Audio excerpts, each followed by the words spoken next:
Hey guys, Ken here from the Retro Toys Caprice channel in Malaysia. On the channel today, I'm taking a look at the brand new Transformers 40th Anniversary G1 Optimus Prime reissue. As I understand it, this is a Walmart exclusive in the US, but I sure am glad my local hobby store here in Malaysia has brought it in. Now this is not a simple reissue though, as they have updated it with animation style colors for the very first time. Also, this thing comes packaged in a sweet nostalgic retro 80s box because as the toy companies of today have begun to realize, retro is the only way to go. The back of the box features the massive painted artwork spread of Autobots and Decepticons in battle. And at the bottom, we get the biodata for Optimus. Pause the screen so you can read it. And of course, it has Prime's iconic inspirational quote, "Freedom is the right of all sentient beings." Guys, grab some chips and soda, sit back and relax as we go through the contents of this package and see exactly what this reissue is giving us. The vehicle and all of its contents are neatly laid out on the interior blister tray. We get a newly printed instruction manual, but for most of us, this will not be necessary because, guys, we've been here before, haven't we? Okay, let's check out the front cap mode, and the first thing you'll realize once you pick him up is that he has quite a bit of weight on him, and that is fantastic as that means that all of the original die-cast parts from the 1984 mold are still here. This is in fact the exact same mold but just recolored, and I have to say that I'm very happy with the animation colors. I think the translation worked out great. Even though you don't see the chrome anymore on the front grille and the lower bumper, but the newly applied silver and white paint still makes them stand out. The smokestacks also look nice with the new metallic silver paint, as do the cylinder tanks on the sides. And remember that all of these were originally chrome. The blue on the rear section that forms his legs also really pops. It looks very bright. On the right side of the cab, you see his Autobot insignia. This was originally a sticker on the 1984 toy, but here they've printed the logo on, and I think that it looks really nice as well. Here's how the undercarriage looks like, and again, some very bright cartoon style colors here.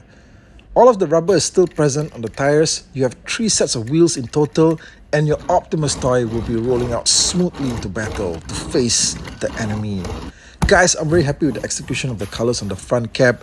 It turned out much better than I expected. But now, it's time to transform him and see how the robot mode looks like. Here's one of the simplest transformations for a G1 toy. Rotate the rear section down and then straighten out the feet to form his robot legs. After that, slide out the lower sections of the front cab and straighten them to the side to form his arms. Now, I'm glad to report that all of these joints feel very sturdy and tight. On the back of the figure, you see this huge void there, okay, where something is supposed to be. It looks pretty ugly, always did. So that's why the new Legacy United Deluxe G1 Universe Prime fixed it by incorporating something that looked like a metal backpack. Go check out my review of that one. Here, well, it's still empty, so all you see is the back of Optimus's head.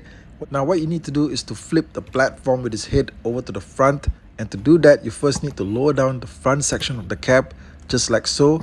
Lower down this section and then rotate the platform all the way up to the front.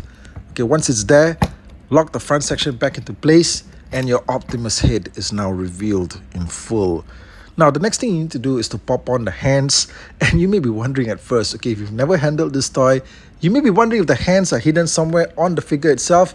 No, okay, this is 1984. The technology at the time did not allow them to have the hands on the actual figure itself, so they had to be stashed away separately, and when you needed to use them, you needed to attach them manually onto the figure itself. Okay, just make them appear mysteriously from somewhere and then just plug them onto the figure. Alright, okay, then you also get his large blaster rifle. Right, this thing is back once again.